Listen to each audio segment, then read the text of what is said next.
Behind me right now is a green screen, and green screens are commonly used in the video production world, in the photography world, and they're often used so that a person can stand in front of it like myself. They can do whatever scene they want to do.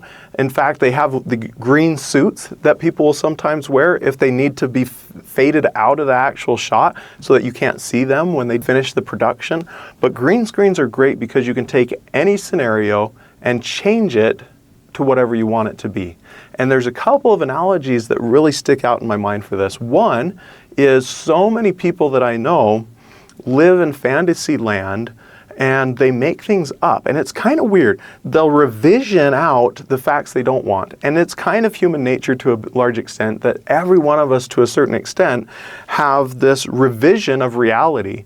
And we have our own green screen playing for us, and we forget a lot of the things that we don't want to remember, and we kind of erase those using the green screen, and then we put in all the things that we do want to remember. And oftentimes that leads us to kind of a dangerous place if we're not careful. So there's a lot of people who've used the analogy that there's reality and then there's our map. And the green screen allows our brain to go in and pull pieces of reality or forget to remember pieces of reality or revise pieces of reality to better fit what we've pictured in our head.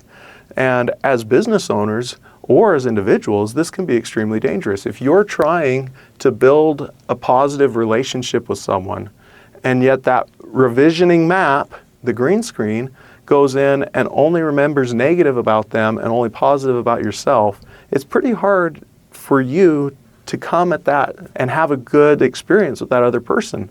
And that I've seen oftentimes happen in relationships.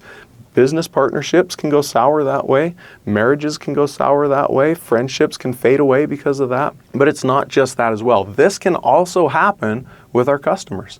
If we get the wrong perspective and we start viewing business the wrong way, then we start revisioning and we start telling ourselves these stories that aren't true. So it's oftentimes, if you're struggling in business, important to take a moment and step back and ask yourself, where am I revising reality into the fantasy that I'm really wanting? Where is it that I'm not being truthful to myself? And oftentimes it's at a subconscious level. We don't even realize that we're revising. It hasn't even crossed our minds that we're so obsessed and focused on the way that we see things that someone else has that different perspective. And maybe our customers are looking from a different perspective and saying, none of the features they're offering are of any value to us. But we're so busy staring at the world from our perspective that how in the world could anyone see it any other way? And when that happens, you get the disconnect. People aren't buying, they aren't interested. If they go through the service, maybe they don't come back, maybe they're not sending referrals, maybe they're not leaving positive reviews. Any of those moments where you've got results that don't match what you think should be happening is an opportunity to discover if you're revisioning.